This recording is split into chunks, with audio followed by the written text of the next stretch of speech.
Alright, I was tempted to do this one with a silly voice, but yeah, I'm not. This is Gordon. Gordon is my undead. They're called a resurgent. And honestly, if I had to pick it, it's going to be probably the name of the title for this video, which is going to be the glowing one. Because they're basically a glowing ghoul from a certain game franchise that we can't mention because, you know, reasons. Anyway, so here they are. They're in the middle of nowhere. They have nothing. This is probably, I'm sorry, like the rock one I'm just going to be silly with because it was fun and silly. I could probably do like an accurate voice for this one, but honestly, like the mechanics behind this just have me wanting to applaud the mod maker. You should have seen it in the last video because it is the same mod. And now we're going to go back to this video, and you want to know what, man? I have to be honest, some of the things they've done in this are just really creative, really unique, and they really add on to the DLC concept. So we're going to take a step and actually look at them. Part of the reason I wanted this mod is because I was looking for something that could add very specific and kind of unusual things, because those are for my main story. And this mod definitely seems to be able to do it. Anyway, let's focus on those real fast and not get distracted. He can mine. It doesn't matter. So we've got like unstable things. Basically, I was a little confused at this, but the game basically will randomly give you one of these points. That's it. Like you get this character, they spawn, and they get one of these 5 traits. So they either have a hunger factor of 50% or 200%. They either have a healing factor of 20% or 200%.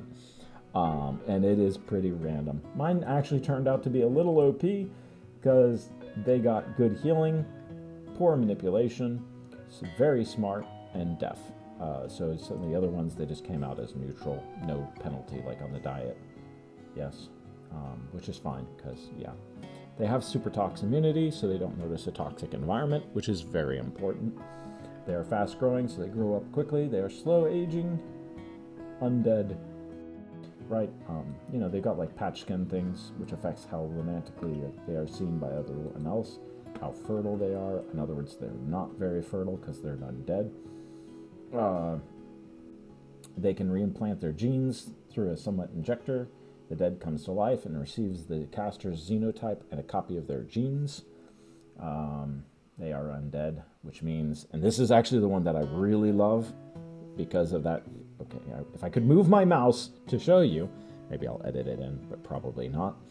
If the carrier's brain was destroyed, then the carrier of the gene loses their backstory and experience in skills. Recovery will take 2 to 8 days. In other words, these are genuinely not dying undead, unlike the stupid vampire where they lose their head and like they're like, oh no, now I'm dead, even though they don't really die very well, ever. These guys will actually come back to life. You just lose, wait for it, all of that, which is pretty painful, to be honest. Like, game-crushingly painful. Because this character gets really powerful before the end of the first year. Because of that unstable learning factor this person has. He learns everything at 50%, which means things he is very passionate about, he learns at, I mean, yeah, a lot. He learns things very quickly. Very, very, very quickly. And he's like, dude, I'm bored. Anyway, they have Resurgent. Basically, they get these cell things. It's like blood. They have a genetic thing. They gain more cells. Honestly, I'm not really sure what the point of this verse is. This is, but hey, whatever. Anyway, yes, they've got good healing. They have a strong stomach. Basically, almost all problems can be taken out of this thing. Yes. So, high in blood. They have a total bleeding factor very low. If they have a high cell count, they have a very low hunger rate. If they have a high cell count, they have a very slow sleep rate. Meaning this character lasts forever. And the reason you would break from that is to spawn the tree, which consumes a bunch of your cells, but allows you to create, wait for it, your horde of little zombie minions. boom. It gives you your zombie tree. And this thing literally is a zombie tree. It creates a variety of zombies. And I'm starting to talk like the rock dude again. Sorry about that. It creates a bunch of zombies. And it also pollutes the tiles, turning them into... It's very useful for these guys because when you mix a grave and a toxic tile together, a occupied grave, mind you, you actually get an increase in the number of zombies you can have. Gain more spores by digging graves and polluted soil and burying creatures or building skull spikes and gibbet cages. Oh, that's what I missed. So I fought my first dude. I beat him up pretty easily. I take his clothes. I took his gun.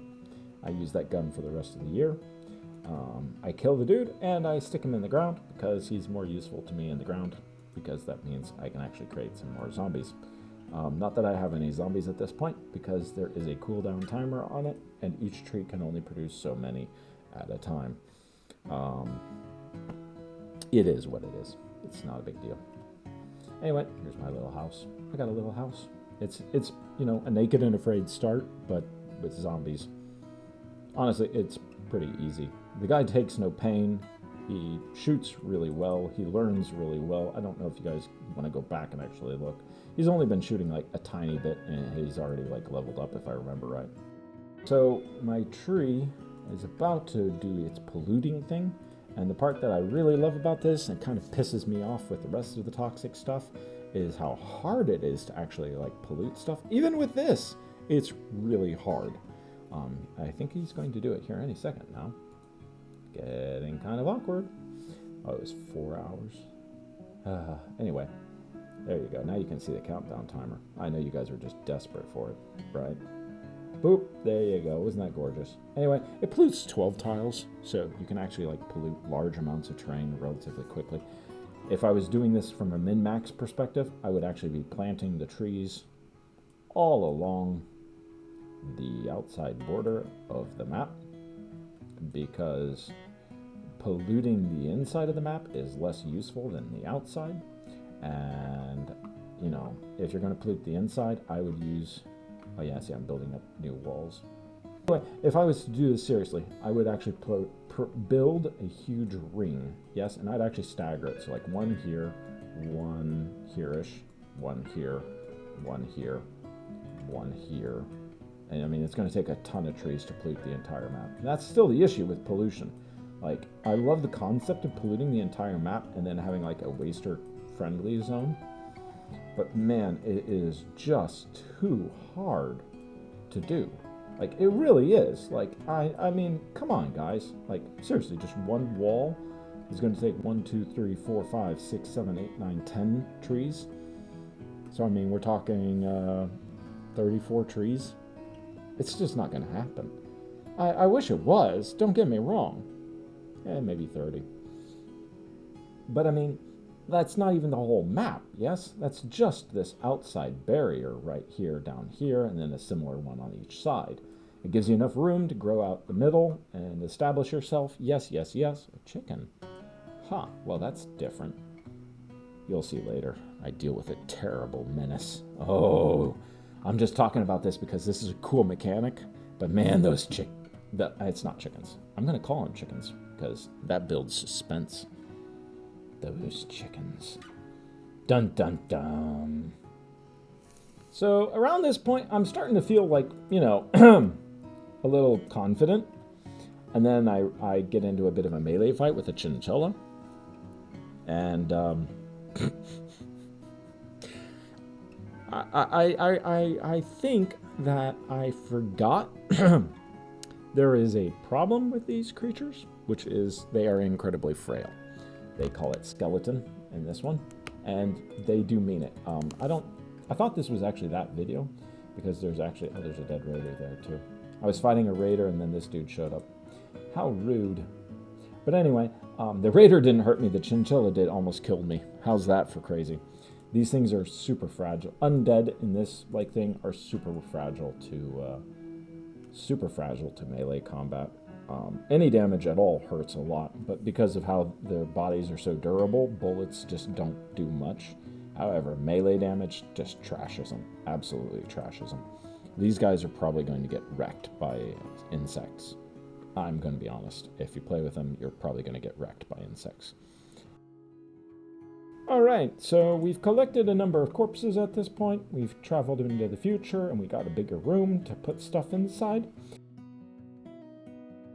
This is where I'm going to complain just a little bit, because kind of like with the rocks, you very quickly realize you don't really need anything. He can grow and garden, so he's your agricultural drone, in other words. Just more complicated. Doesn't do anything besides agriculture, so kind of lame. His combat stats are meh. I will point out that their sharp resistance is really good. Their blunt is meh. It's not bad, don't get me wrong. And its heat is bleh. But I mean, it has some, I guess. Yay. So around this point, I'm starting to feel a little invincible because I got multiple zombies. I got a hauling zombie called a bone pile. I got a skeleton, which just cleans. That's a bit harsh. Actually, the skeleton, honestly, is potentially probably the best, like, combat unit you have for the undead. Let me see. Yeah, he's really good against heat, interestingly enough. Cannot firefight, which would be handy if, you know, you're heat resistant. But I mean, if you're fighting impids, this guy is a good boy to bring into the play. I wish I'd thought of that at points, because, yeah. I don't think they're weak to fire. They should be. Yep, no actual weakness to fire. No more corpses, just time. Lots and lots of time. I have a second tree, plant a second tree. Now that I'm actually like, hey, what should I do? I'll put the tree way over there. There's almost no dangers to them, and you don't actually need to interact with them at all. Like, physically. They do spawn a zombie, but the zombie just spawns and then walks to your base. I honestly assumed he had to do something at the building, like with a gumroot, whatever tree. The dryads, which is basically what these are, but mechanoid dryads. You don't actually have to do anything. I really, really am bugged that I put that there. You really can just line them up way out here and never deal with them ever again. Alpha beavers don't seem to want to eat them. It seems to be a trait modifier added to all undead. Where is it? Not tasty. Predators of this prey. Do not prey on the carrier of this gene. You will not get preyed on. Because you're yucky. Because you're an undead. And what animal's going to want to eat an undead? So you actually like wild predators with this mod. Which is kind of a fun twist, really. So, it's been a while longer. My dude's sick. He's got muscle parasites. It's like one of the only things you can get that make him sick. And it basically makes him slower at stuff. But I mean, yeah, this is actually my problem with mechanoids, and I just have to criticize mechanoids there, because man, it's like you reach a certain point and you're just like, well, okay, now my character can just sit around and do nothing. Yeah, rocks make it more extreme. Yeah, zombies are different from mechanoids because they are somehow, I guess. Yay. These are actually pretty tough, to be honest, if I had to pick a main difference. They are very, very tough. Tougher than the rocks, believe it or not. But the rocks have the advantage of just being rocks. And these, it's kind of hard to explain. You'll see it eventually. So, I think this is my next corpse. Nope, I've had a new corpse. Okay, there we go. So I've had another person die, and now I found a transport pod crash. There's no time limit on it as long as you stick them in the grave. Like, you get the bonus. So, I mean, it's not like it's a big deal. I've moved my tree, as you can see. I'm putting it over here because I'm getting really tired of it, like, polluting my, like, decent farmland. I'm basically going to build a big box and make this my farmland. And then I'm going to build a bigger box around that. And I'm going to fill it with, like, you know, those pollution-generating tox generator things. And then, spread outward and turn the entire land into a toxic wasteland, I guess. Maybe, because honestly, as fun as that sounds, like, I just feel like it should do something. Like, I'm playing this and I'm definitely getting like a glowing one vibe, especially with the mushrooms. Like, they glow at night. It's pretty freaking cool, to be honest. Like, they take over and they spread their filth and their pestilence, and that's, like, really freaking cool, man. It's like the Blight or any number of things. Like, it's fun, it's cool, I like it. I'm mostly building a big, huge wall at this time because I'm realizing something. This guy is really good at shooting, but really bad at taking damage. And fortunately, where are you? There you guys are. Here's my last undead. These are your miners, and they're basically your big rock for the rocks. But I'm going to point out their stats, which are just hilarious. Yeah, it's 85% sharp resistance, 44% blunt, and 60% heat resistance. These things are basically unkillable. They do take damage, and they do break. They can be incapacitated, but generally speaking, they are like the ultimate meat shield. And I very quickly realized I basically want to fill a corridor with them, like a wall of rocks, and then have my shooty people stand right behind them, behind like maybe a embrasure. And so there's my shooty people, an embrasure, and my big rocks, and the enemy comes and attacks my rocks, and my rocks kick their butt, and my shooty people stay safe because they can't really take much damage without dying. They really can't. I'd swear somewhere in here already I had lost my arm. But apparently it didn't get saved, which is kind of weird. But oh well. Anyway, I decided to build a big wall. I'm building a big wall. I'm going to turn this into my farmland. I'm not really sure why I need so much land, because I don't know. I'll be honest. Like, there's not really a reason. The good news is I tested this all out, and this is exactly the kind of thing I'm wanting. This mod, I mean, the stats, the traits, the changes, he adds a lot of really unique stuff, and I should be able to actually go back to my original story that I was working on and have it completed without further problems.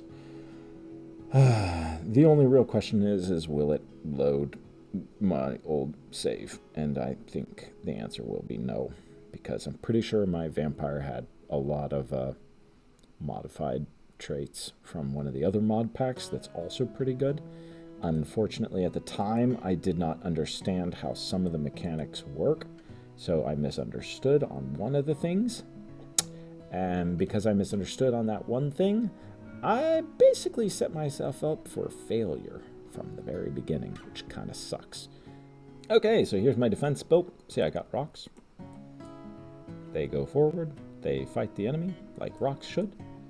They get burned on, and they don't mind. They beat the crap out of them because they're rocks. And the fight's over. And if I'm smart, I can save the corpses. And if I'm not, well, they get burned. It's kind of annoying dealing with impids in a jungle, to be honest. Of all my things to get, on my nerve, that is probably the one that gets on my nerve most. If I was to keep playing this, seriously, this fort right here, probably one of the things I would be researching, seriously, not just tinkering. It would be the fire foam and the fire foam turret, because yeah, the fire is getting on the annoying side, especially considering it burns up my useful corpses. Yeah, you can tell I'm really heartbroken about them dying. Anyway, this is probably the single best defense design I've ever come up with. Guess what? I have some doors on each side, so more or less traffic doesn't slow down. I set them 10 paces or 10 tiles in. The whole thing is a 40 by 40. Yeah. I don't know what kind of agriculture you would need inside a 40 by 40 that, requires that much land. But, hey, maybe you need something, and I really shouldn't let them burn. Do they burn? Let's find out.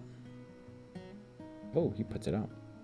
So they fight the fire if the fire doesn't go towards, or if they're in combat mode and the fire goes towards them. Huh. So can I just have them all go into firefighter and then fight the fire that way? Yes, I can. Awesome. Huh. Okay. Well, now I know how to use these things as firefighters. Anyway, yeah, so that fight with the imps got a little out of hand. Just a little bit. It kind of burned everything up. Yeah. The corpses disappear, unfortunately. But I'm building up a nice stockpile of corpses, so it doesn't really matter. Starting to dockline. Got 3 trees. They're pretty easy to grow. And as you can see, they do actually grow a pretty big bubble of pollution around them pretty quickly. This is still year 1, by the way, guys. Oh, here, maybe I should actually like do a pollution overlay. Yes, that's just from 3 trees in year 1. Up here is a bunch of pollution generated by trash someone gave me. And I was just like, yeah, I'll take the trash. Building a new room down here, because what the heck, why not? Yeah, kind of go a little crazy on the quality of the room for the one dude, but hey, he's the only guy here, so might as well have a nice place. So, I kind of freaked out at one point because beavers showed up, but they just went right past my trees. I don't know if you guys know this, but you can just turn on your mechanoids by like clicking on them like so, and activate them as melee mode, and they wake up and they fight whatever they're fighting, and then they just go back to sleep. Like I said, they're really good. You can just leave them permanently asleep. You don't really need to stress about them. These are technically biological mechanoids. Don't ask me what the mod maker did to do that. Don't ask me if it was complicated or simple. I don't know, but they did it. And to be honest, it is probably one of the cooler things I've seen, because you can actually just leave your guys alone, and look at that, they start healing. They do not bleed, they do not run out of blood. I don't know why it's showing the bleeding, but it is. It's kind of weird. So they've got a fungal thin membrane. They do take damage and they can be broken up, but as far as I can tell, they just come back to life. They will spend some time as like a dead body for a while, but you know, they just come back on their own. Alright, I don't really need it, but I built it. I got a nice bedroom, nice stuff.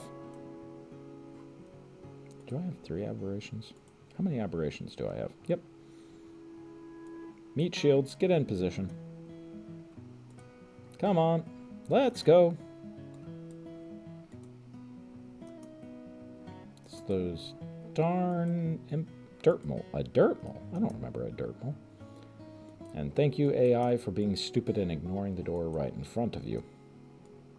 There we go. That's more like what I was expecting.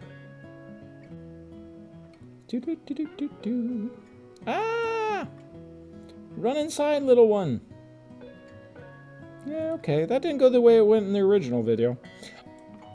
One of the things I've learned to do is make sure to put them in the correct zones before the fighting starts, because, yeah, that's a bit of an issue. I'm going to actually make sure nope, those are still there. Alright, let's get rid of those. Those are no longer acceptable zones. Just hide in the house, please, you little weirdos. How many of you are there? 1, 2, 3, 4, 5. As long as you are all inside, we're good. Okay, they are all inside and they're all asleep. That's what I want to see. Okay. Now we shouldn't have a problem there. Okay. Yeah. Where's the ready to go? Huh? Did they just spawn from a different direction? And with a different profile and number? Wait, what? Huh? Did I just find a way to, like, alter the game? Spawn?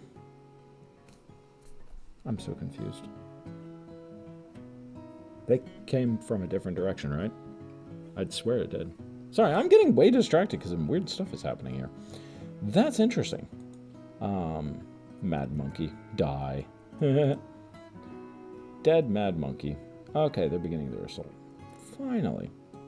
So you have your rocks, you line them up like good rocks should, and you have your shooter dude stand back here. See, they're going to throw tox grenades, and it's going to be like, haha. Don't know that. Don't care, because they don't affect any of us. Oh, wow, nice shot. What did he hit? The brain. Woof! Man, that's pure headshot right there. Headshot! Wait, what? Did I just go back to the exact same spot I was just at with it? I'm so confused. Dude, what just... Hold on, check the zones, because I deleted the zone. So this is a different raid. Okay. Well, it feels the exact same as the last one. Oh, I forgot to turn them into soldiers. Whoops. Oh, no. Whatever will we do? Oh, right. The same thing we do anyway. Oh, hey, they beat one down. Oh, no. Anyway, yeah. These things are really, what's the word? Easy? Yes. This is me trying to figure out if I could actually, take these skulls off of these corpses and then plant them and get 4 modifier things from them. It did not work because I don't know how to read, because reading is hard. So, unbeknownst to me, my haulers have been carrying in a bunch of duck eggs that have been being laid by my apparently 6 ducks that I did not know about. I just killed 4 hatchlings and, yep, made a bloody mess there. And now he's off to go kill the ducks. And I finally think I get this thing under control, except for the fact that I still have fertilized... Where are you, fertilized eggs? There you are. I still have lots of fertilized eggs just waiting to hatch. Like some sort of evil time bomb. Well, then again, actually I get distracted because I'm just kind of like, hey, what happens if I just line these guys up and just stand behind them and shoot? And the answer is nothing bad. That is, nothing bad happens. As far as I can tell, they shoot at my undead warriors. And they take damage fine because they're zombies. And I don't get hit. This is going even slower than the original fight, if I remember right. There we go. Okay. So I've been murdering ducks, and having them keep hatching inside in waves inside my fort. And then, while I'm dealing with that, another 9 ducks decide to join my fort. Yeah.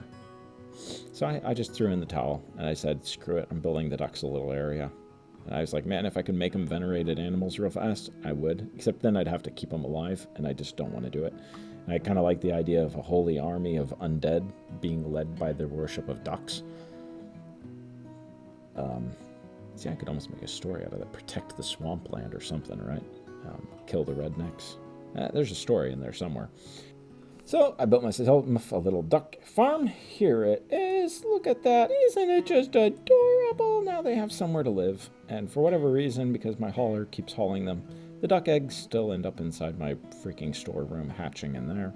I will point out the size of these bubbles is actually pretty significant for 1 year. And I wasn't even actually trying to push that hard towards all that. Because yes, if I had started off with 2 people, it's very easy to create a second person, by the way. You literally just have to create this implant thing, and you go find the person you want to implant, and make sure they're dead, and then you click on them, and boom! They turn into one of you guys, but with the stats of the old person. But I mean, they're now yours, yay, I guess. The duck farm is very big, and the ducks are happy, and I hate them. They really cursed my farm. I kind of like the idea of it, just trying to run a duck-only farm, because I feel like you can feed a lot of people on these things. They grow really freaking fast. They're like cats in Dwarf Fortress. Evil. And with that, I have successfully reached day 100, and I will be honest. Completed day 100. And I will be honest, it is a slog to finish. Like I said, I really love the idea of creating a polluted environment. It's a really fun one. I've seen some mods that really make me want to go back to them with this one running at the same time, put them together and see what you can't create, because I think that would be a really cool, very stylish thing to do. Unfortunately, it would also be incredibly boring to do. I wish I could say something other than that, but honestly, it's the truth. It is boring. To play a Mecanter build is just boring. So mind-numbingly, tediously boring. I've played regular Mecanter, and I've played it in this, and it is just boring. Anyway, you guys have a good one.